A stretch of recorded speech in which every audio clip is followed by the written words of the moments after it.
ദൈവത്തിന് മഹത്വം. ഇന്ന് 174 ദിവസം. സകല മുഴങ്കാലുകളും മടങ്ങുന്ന യേശു കർത്താവിന്റെ നാമത്തിന്റെ മുമ്പിൽ സാഷ്ടാംഗം വീണ് ആരാധിച്ചുകൊണ്ട് നമുക്കൊരുമിച്ച് ആവർത്തന പുസ്തകം 21 അധ്യായം, സഭാപ്രസംഗി 10 അധ്യായവും എഫീസ് ലേഖനം 6 അധ്യായവും വായിക്കാം. ആവർത്തന പുസ്തകം 21 അധ്യായം. നിന്റെ ദൈവമായ യഹോവ നിനക്ക് അവകാശമായി തരുന്ന ദേശത്ത് വയലിൽ ഒരുത്തനെ കൊന്നിട്ടിരിക്കുന്നത് കാണുകയും അവനെ കൊന്നവൻ ആരെന്ന് അറിയാതിരിക്കുകയും ചെയ്താൽ ന്യായാധിപതിമാരും പുറത്തു ചെന്ന് കൊല്ലപ്പെട്ടവന്റെ ചുറ്റുമിരിക്കുന്ന അതതു പട്ടണം വരെയുള്ള ദൂരം അളക്കേണം. കൊല്ലപ്പെട്ടവന് അധികം അടുത്തിരിക്കുന്ന പട്ടണത്തിലെ മൂപ്പന്മാർ വേല ചെയ്യിക്കാത്തതും നുകം വെക്കാത്തതുമായ ഒരു പശുക്കിടാവിനെ കൊണ്ടുവരണം. ആ പട്ടണത്തിലെ മൂപ്പന്മാർ ഉഴവും വിതയും ഇല്ലാത്തതും നീരൊഴുക്കുള്ളതുമായ ഒരു താഴ്വരയിൽ പശുക്കിടാവിനെ കൊണ്ടുചെന്ന് അവിടെ വെച്ച് പശുക്കിടാവിന്റെ കഴുത്ത് ഒടിച്ചു കളയണം. പിന്നെ ലേവ്യരായ പുരോഹിതന്മാർ അടുത്തു ചെല്ലണം.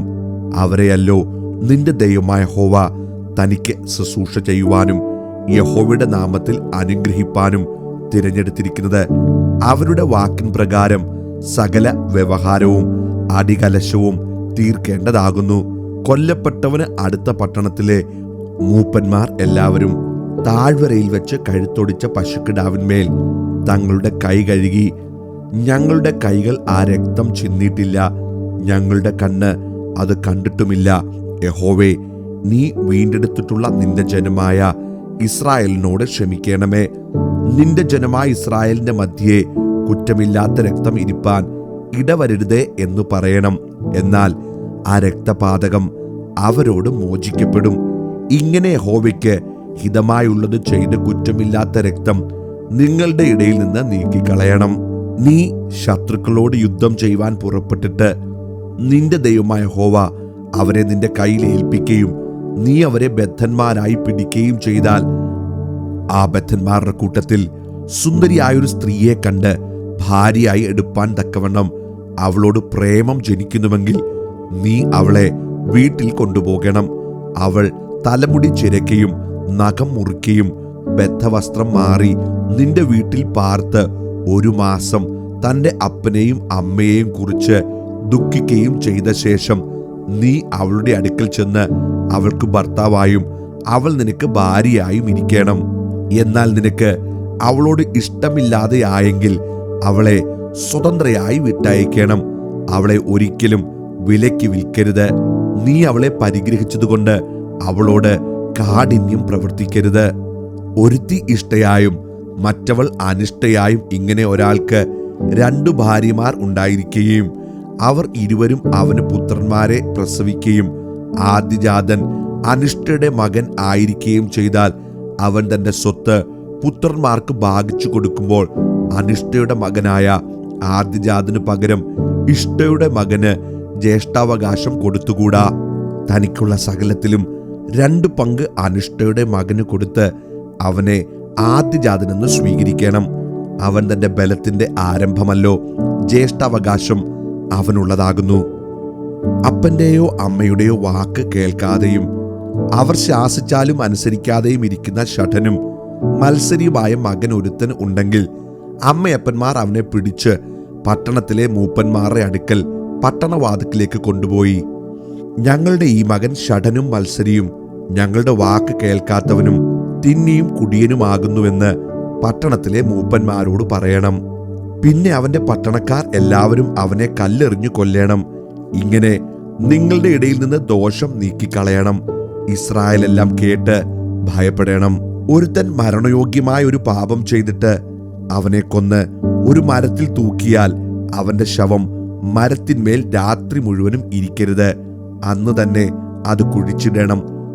തൂങ്ങി മരിച്ചവൻ ദൈവസന്നിധിയിൽ ശാപഗ്രസ്തനാകുന്നു.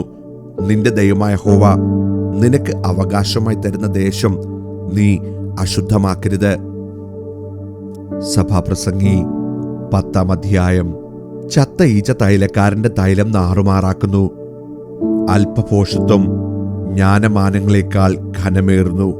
ജ്ഞാനിയുടെ ബുദ്ധി അവന്റെ വലത്തുഭാഗത്തും മൂഢന്റെ ബുദ്ധി അവന്റെ ഇടത്തുഭാഗത്തും ഇരിക്കുന്നു. ഭോഷൻ നടക്കുന്ന വഴിയിൽ അവന്റെ ബുദ്ധി ക്ഷയിച്ചു പോകുന്നു. താൻ ഭോഷനെന്ന് എല്ലാവർക്കും വെളിവാക്കും. അധിപതിയുടെ കോപം നിന്റെ നേരെ പൊങ്ങുന്നുവെങ്കിൽ നീ നിന്റെ സ്ഥലം വിട്ടുമാറരുത്. ശാന്തി മഹാപാതകങ്ങളെ ചെയ്യാതിരിപ്പാൻ കാരണമാകും. അധിപതിയുടെ പക്കൽ നിന്ന് പുറപ്പെടുന്ന തെറ്റുപോലെ ഞാൻ സൂര്യന് കീഴെ ഒരു തിന്മ കണ്ടു. മൂഢന്മാർ ശ്രേഷ്ഠ പദവിയിലെത്തുകയും ധനവാന്മാർ താണ നിലയിൽ ഇരിക്കുകയും ചെയ്യുന്നത് തന്നെ. ദാസന്മാർ കുതിരപ്പുറത്തിരിക്കുന്നതും പ്രഭുക്കന്മാർ ദാസന്മാരെ പോലെ കാൽനടയായി നടക്കുന്നതും ഞാൻ കണ്ടു. കുഴി കുഴിക്കുന്നവൻ അതിൽ വീഴും. മതിൽ പൊളിക്കുന്നവനെ പാമ്പ് കടിക്കും. കല്ലുവെട്ടുന്നവന് അതുകൊണ്ട് ദണ്ഡം തട്ടും. വിറക് കീറുന്നവന് അതിനാൽ ആപത്ത് വരും. ഇരുമ്പായുധം മൂർച്ചയില്ലാഞ്ഞിട്ട് അതിന്റെ വായ്ത്തല തേക്കാതിരുന്നാൽ അവൻ അധികം ശക്തി ഉപയോഗിക്കേണ്ടി വരും. ജ്ഞാനമോ കാര്യസിദ്ധിക്ക് ഉപയോഗമുള്ളതാകുന്നു. മന്ത്രപ്രയോഗം ചെയ്യും മുമ്പേ സർപ്പം കടിച്ചാൽ മന്ത്രവാദിയെ വിളിച്ചിട്ട് ഉപകാരമില്ല. ജ്ഞാനിയുടെ വായിലെ വാക്ക് ലാവണ്യമുള്ളത്, മൂഢന്റെ അധരമോ അവനെ തന്നെ നശിപ്പിക്കും. അവന്റെ വായിലെ വാക്കുകളുടെ ആരംഭം ഭോഷത്വവും അവന്റെ സംസാരത്തിന്റെ അവസാനം വല്ലാത്ത ഭ്രാന്തും തന്നെ. ഭോഷൻ വാക്കുകളെ വർദ്ധിപ്പിക്കുന്നു. സംഭവിക്കാനിരിക്കുന്നത് മനുഷ്യൻ അറിയുന്നില്ല. അവന്റെ ശേഷം ഉണ്ടാകുവാനുള്ളവർ ആർ അവനെ അറിയിക്കും? പട്ടണത്തിലേക്ക് പോകുന്ന വഴി അറിയാത്ത മൂഢന്മാർ തങ്ങളുടെ പ്രയത്നത്താൽ ക്ഷീണിച്ചു പോകുന്നു. ബാലനായ രാജാവും അധികാലത്ത് ഭക്ഷണം കഴിക്കുന്ന പ്രഭുക്കന്മാരുമുള്ള ദേശമേ, നിനക്ക് അയ്യോ കഷ്ടം. കുലീനപുത്രനായ രാജാവും മദ്യപാനത്തിനല്ല ബലത്തിനു വേണ്ടി മാത്രം തക്ക സമയത്ത് ഭക്ഷണം കഴിക്കുന്ന പ്രഭുക്കന്മാരും ഉള്ള ദേശമേ, നിനക്ക് ഭാഗ്യം. മടിവുകൊണ്ട് മേൽപ്പുര വീണുപോകുന്നു. കൈകളുടെ ആലസ്യം കൊണ്ട് വീട് ചോരുന്നു. സന്തോഷത്തിനായിട്ട് വിരുന്ന് കഴിക്കുന്നു. വീഞ്ഞ് ജീവനെ ആനന്ദിപ്പിക്കുന്നു. ദ്രവ്യമോ സകലത്തിനും ഉതകുന്നു. നിന്റെ മനസ്സിൽ പോലും രാജാവിനെ ശപിക്കരുത്. നിന്റെ ശയനഗ്രഹത്തിൽ വെച്ചുപോലും ധനവാനെ ശപിക്കരുത്. ആകാശത്തിലെ പക്ഷി ആ ശബ്ദം കൊണ്ടുപോകുവാനും പറവജാതി ആ കാര്യം പ്രസിദ്ധമാക്കുവാനും മതി. എഫീസ് ലേഖനം 6-ാം അധ്യായം. മക്കളെ, നിങ്ങളുടെ അമ്മയപ്പന്മാരെ കർത്താവിൽ അനുസരിപ്പീൻ, അത് ന്യായമല്ലോ. നിനക്ക് നന്മയുണ്ടാകുവാനും നീ ഭൂമിയിൽ ദീർഘായുസ്സോടെ ഇരിപ്പാനും നിന്റെ അപ്പനെയും അമ്മയെയും ബഹുമാനിക്ക എന്നത് വാഗ്ദത്തത്തോടു കൂടിയ ആദ്യ കൽപ്പനയാകുന്നു. പിതാക്കന്മാരെ, നിങ്ങളുടെ മക്കളെ കോപിപ്പിക്കാതെ കർത്താവിന്റെ ബാലശിക്ഷയിലും പഥ്യോപദേശത്തിലും പോറ്റി വളർത്തുവീൻ. ദാസന്മാരെ, ജഡപ്രകാരം യജമാനന്മാരായവരെ ക്രിസ്തുവിനെ പോലെ തന്നെ ഹൃദയത്തിന്റെ ഏകാഗ്രതയിൽ ഭയത്തോടും വിറയലോടും കൂടെ അനുസരിപ്പീൻ. മനുഷ്യരെ പ്രസാദിപ്പിക്കുന്നവരെ പോലെ ദൃഷ്ടിസേവയാലല്ല, ക്രിസ്തുവിന്റെ ദാസന്മാരെ പോലെ ദൈവേഷ്ടം മനസ്സോടെ ചെയ്തും മനുഷ്യരെയല്ല കർത്താവിനെ തന്നെ പ്രീതിയോടെ സേവിച്ചും കൊണ്ട് അനുസരിപ്പീൻ. ദാസനോ സ്വതന്ത്രനോ ഓരോരുത്തൻ ചെയ്യുന്ന നന്മയ്ക്ക് കർത്താവിൽ നിന്ന് പ്രതിഫലം പ്രാപിക്കുമെന്ന് നിങ്ങൾ അറിയുന്നുവല്ലോ. യജമാനന്മാരെ, അവരുടെയും നിങ്ങളുടെയും യജമാനൻ സ്വർഗത്തിലുണ്ടെന്നും അവന്റെ പക്കൽ മുഖപക്ഷമില്ലെന്നും അറിഞ്ഞുകൊണ്ട് അങ്ങനെ തന്നെ അവരോട് പെരുമാറുകയും ഭീഷണി വാക്ക് ഒഴിവാക്കുകയും ചെയ്യുവീൻ. ഒടുവിൽ കർത്താവിലും അവന്റെ അമിത ബലത്തിലും ശക്തിപ്പെടുവീൻ. പിശാചിന്റെ തന്ത്രങ്ങളോട് എതിർത്ത് നിൽപ്പാൻ കഴിയേണ്ടതിന് ദൈവത്തിന്റെ സർവായുധ വർഗം ധരിച്ചുകൊള്ളുവീൻ. നമുക്ക് പോരാട്ടമുള്ളത് ജഡരക്തങ്ങളോടല്ല, വാഴ്ചകളോടും അധികാരങ്ങളോടും ഈ അന്ധകാരത്തിന്റെ ലോകാധിപതികളോടും സ്വർലോകത്തിലെ ദുഷ്ടാത്മസേനയോടുമത്രേ. അതുകൊണ്ട് നിങ്ങൾ ദുർദിവസത്തിൽ എതിർപ്പാനും സകലവും സമാപിച്ചിട്ട് ഉറച്ചു നിൽപ്പാനും കഴിയേണ്ടതിന് ദൈവത്തിന്റെ സർവായുധ വർഗം എടുത്തുകൊള്ളുവീൻ.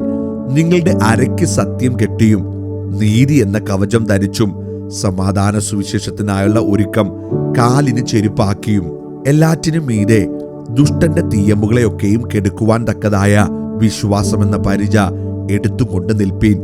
രക്ഷ എന്ന ശിരസ്ത്രവും ദൈവവചനമെന്ന ആത്മാവിന്റെ വാളും കൈക്കൊള്ളുവീൻ.